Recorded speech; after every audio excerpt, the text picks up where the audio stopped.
The people of Nepal are some of the most kind and generous I've ever met.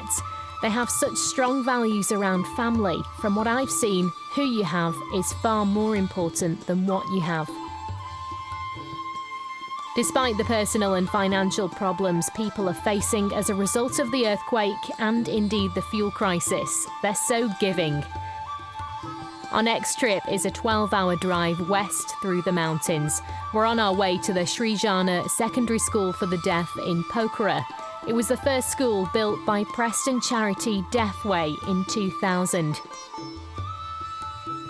This is the only deaf school in Nepal offering a complete education from nursery level right through to the equivalent of A-levels. 250 deaf children are learning here, 150 of which sleep in the hostels on site. This is one of the few schools in Nepal where staff salaries are paid by the Nepalese government, but Deafway is still funding projects here. Today, Chief Executive of the charity, David Hines, has the difficult task of telling the school there's not enough money to repair earthquake damage here. It's by no means as badly affected as the school in Sinduli, but it's hard news to deliver. It's clear there are still some problems to fix here. The hostels are overcrowded and in need of extension. But the school idolise Deafway for their continued support, and interpreter Tanka Baral is hopeful for more funds in the future.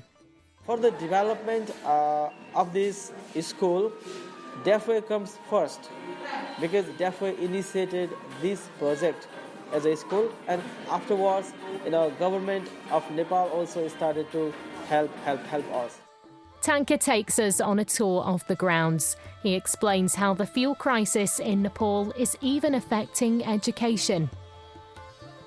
We have got a great shortage of petroleum products, and our students also are from remote part of Nepal, and because of the blockade and fuel crisis, people are forced to use timber as the fuel. That's why students fear that if they come to city, they cannot manage. Because of this fear, many students have not come back to the school. There are so many students who have not come back to the school. We don't know what will happen, how long it will continue. I couldn't help but feel quite sad when leaving this school. In 15 years, they've come a long way to offer this sort of education for deaf children, preparing them to go on to university.